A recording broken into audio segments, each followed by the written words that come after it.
Hello mga guys, good morning. Nandito naman tayo sa ating panibagong vlog. Ayun mga guys, pasok na naman. Yan si Mrs. mga guys, busy siya sa kakasampay. Kasi ako mamaya papasok na naman ako mga guys. Ayan.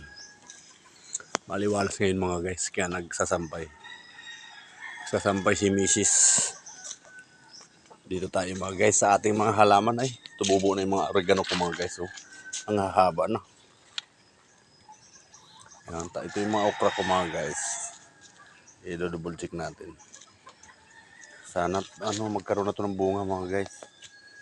Mga okra. Ayan po. Tapos dito payat po yung mga talong. Hindi ko alam kung bakit mga guys. Ay namatay na yung mga guys oh. Yung isa doon. Papaya naman yung tumubo. Ayan. Dito mga guys medyo malalaki na. Sana magkabunga to.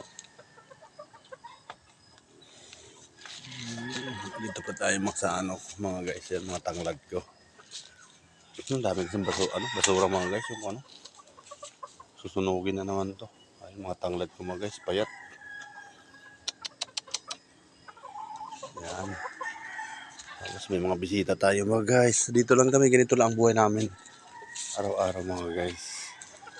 Ayan.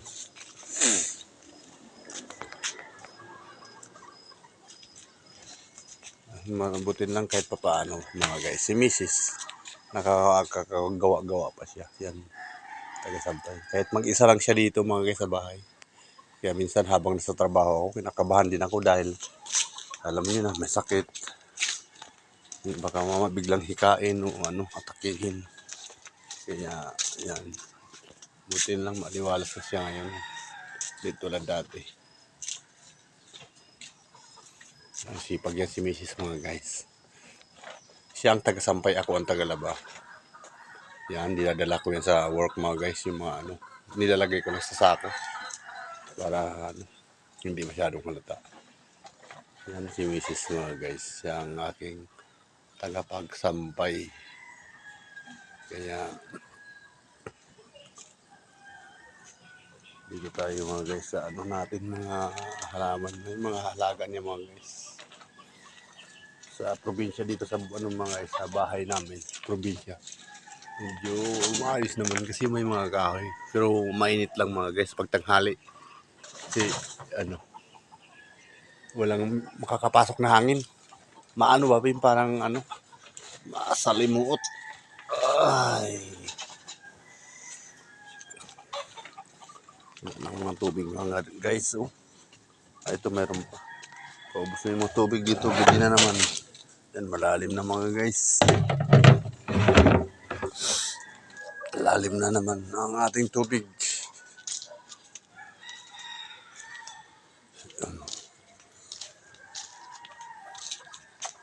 Malago na naman yung mga guys. Oh. Sagingan sa gilid-gilid. Dito tingnan natin yung saging na mahaba mga guys. So, ayan mga guys, haba saging namin mga guys. Itong lunang ko, di ko pa natupi. Busy pa mga guys.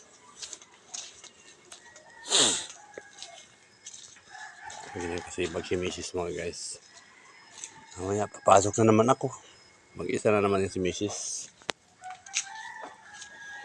Kasi ang kasama lang niya mga guys, ito lang ang pusa oh. Ito lang ang kasama ni Mrs. sa araw-araw.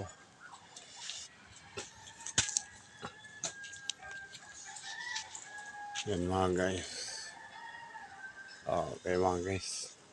Hanggang dito na lang muna. Kasi ako magre-ready na mga guys. Bye-bye na mga guys. Paalam.